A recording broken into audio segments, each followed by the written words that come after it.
Fala pessoal, quarto vídeo falando aqui com vocês das atualizações do ATLS que estão para sair agora no meio do ano. O texto final ainda vai ser publicado, mas são atualizações que já estão sendo apresentadas para a gente e muitas delas a gente já até esperava, baseado nas nossas condutas do dia a dia, nos congressos, nos eventos e nos outros protocolos que foram atualizados um pouco antes. Hoje nós vamos falar de procedimento, um procedimento que o ATLS mudou sua recomendação, tanto voltou atrás quanto manteve o seu PEF com um passo ali, um passo para frente, um pouco para o lado. Então, que facilitou a vida de vocês, que vai facilitar para a realização desse procedimento com algumas ressalvas. O procedimento que a gente vai falar é da toracocentese. E essa toracocentese tem um ponto muito importante. Ela deve ser feita por qualquer médico. Se você atende emergência, o motivo dessa toracocentese é um motivo que você, generalista, recém-formado, primeiro plantão da vida, acabou de pegar a troca de plantão, apareceu o procedimento, você tem que saber fazer. Então, vamos lá que eu vou comentar com vocês sobre isso agora. Então, pessoal, muito simples. Toracocentese. Para não ter confusão, é muito comum quando a gente está dando aula, vamos falar sobre nomes. Toracocentese é a punção torácica, punção do espaço torácico. Você tem a toracostomia, que é a famosa drenagem de tórax, né? A ostomia do tórax. Comunicar ali o meio torácico, a cavidade torácica, a pleura, com o meio externo, seja fechada ou aberta. E não confundir com a toracotomia, que é cortar o tórax por conta de um tamponamento cardíaco, por conta de um trauma grave. Então, toracocentese é o que nós vamos falar. E, nesse caso, da toracocentese de alívio, que é um procedimento que você pode salvar uma vida com ele. É um procedimento que você precisa de uma agulha e da sua mão, e você pode salvar uma vida com ele. É um tratamento de uma das causas de risco iminente de morte no trauma. Você literalmente salva a vida desse paciente fazendo esse procedimento. Nossa, Lucas, mas o que o paciente tem que ter para eu salvar a vida dele nesse momento? A gente tem um paciente com vítima de trauma torácico, ele pode ter inúmeras condições ameaçadoras à vida. E dentre uma delas você tem o pneumotórax hipertensivo. Você tem um escape de ar, seja ele por um pneu aberto ou por uma lesão interna, de via aérea, de taqueia, de brônquios, até pulmonar, uma contusão, uma laceração pulmonar, seja por ferida penetrante, seja por trauma contuso, pode gerar um escape de ar e esse escape pode fazer uma válvula unidirecional, em que ele deixa o ar ir, mas o ar não sai. Então o ar entra na pleura e não sai, o ar entra na pleura e não sai. A cada respiração do paciente, a cada incursão respiratória daquela taquipneica que ele vai desenvolvendo, ele vai piorando esse contexto, até o momento que essa pressão fica tão grande que ele faz um choque obstrutivo. Choque obstrutivo, choque hemodinâmico, tá? Por conta disso.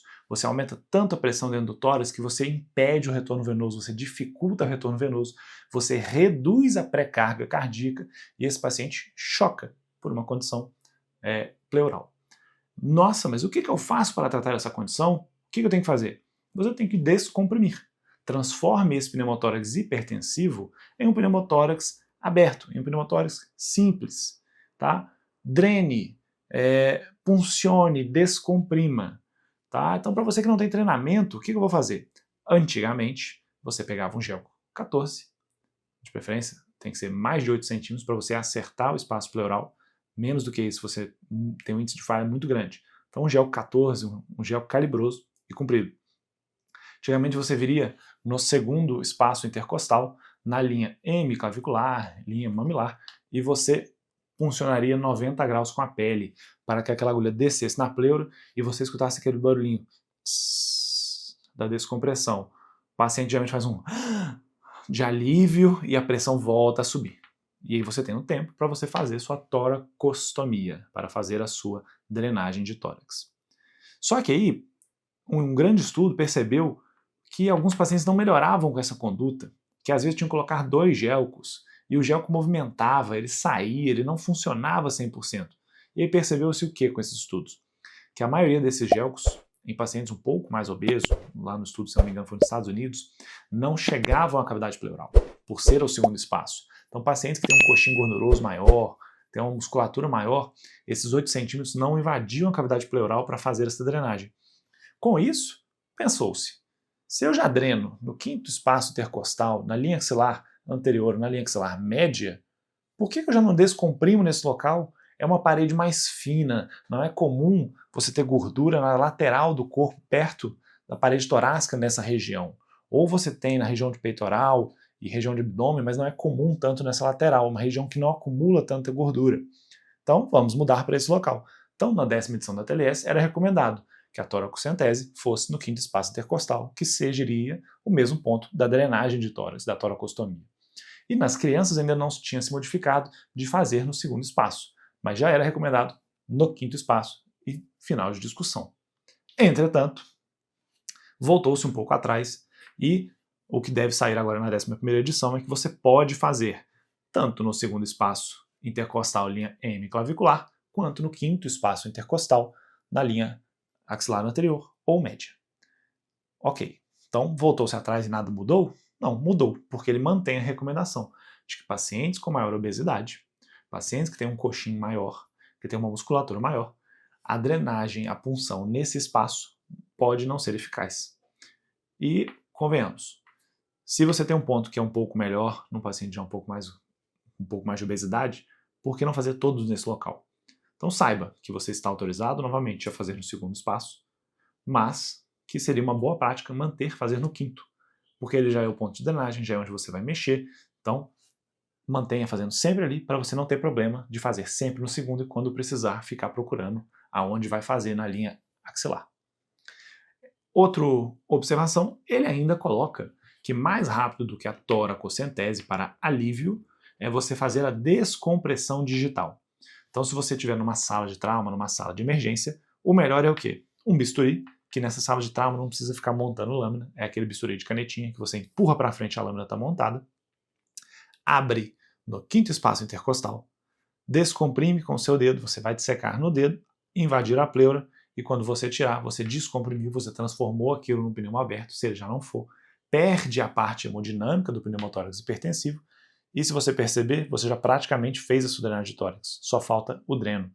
Então, nesse espaço de tempo até pegar no dreno, você já descomprimiu a pleura desse paciente, você já resolveu e já adiantou a sua drenagem. Então, saiba que é uma conduta que é mais rápida. Outro ponto importante, tanto na toracocentese quanto na toracostomia, tem um ponto certo de você entrar no tórax. A gente tem os vasos intercostais que passam sempre abaixo das costelas. Então, sempre que você for fazer a punção, a drenagem, a dissecção da toracostomia, você vai ir sempre acima, margeando a costela inferior. Então, se eu vou no quarto, quinto espaço eu tenho ali entre a quinta e a sexta costela, né? Porque o primeiro espaço é entre a primeira e a segunda. Então, eu vou ali acima da costela de baixo, passando justamente acima dela, após analgesia, claro, sedação se possível, se o paciente não estiver instável, passa bem por cima para você fugir desses vasos e impedir um sangramento ali que às vezes pode atrapalhar o paciente. Às vezes tem sangramentos volumosos que justificam você ir levar para o bloco para fazer uma sutura ali da região para interromper esse sangramento. Certo? Então, uma atualização que não teve tanta atualização, foi um pouco menos do que nos vídeos anteriores, atualizações de conduta, atualizações de pensamento, de raciocínio clínico do paciente do trauma, mas é uma atualização que eu vou passar para vocês, muito importante nesses pacientes, que é essa atualização da toracocentese. As outras condutas sobre quando fazer, da toracostomia, da toracotomia, a princípio no momento estão mantidas, não teria nenhuma atualização quanto isso. Igual eu falei no outro vídeo, se vocês tiverem qualquer dúvida, mandem nos comentários, tanto dos vídeos quanto do ATLS, que no final a gente faz um vídeo respondendo todas as dúvidas de vocês e colocando aqui um FAQ, um Frequent Asked Questions, certo? Que seria aquele fechamento desse nosso módulo de atualização do ATLS. E assim que sair o texto definitivo no meio do ano, no meio para o final do ano, a gente faz um vídeo completo falando para vocês, um vídeo mais longo da atualização, mostrando texto a texto, tabela a tabela, a nova atualização do ATLS. Tá bom, máquina?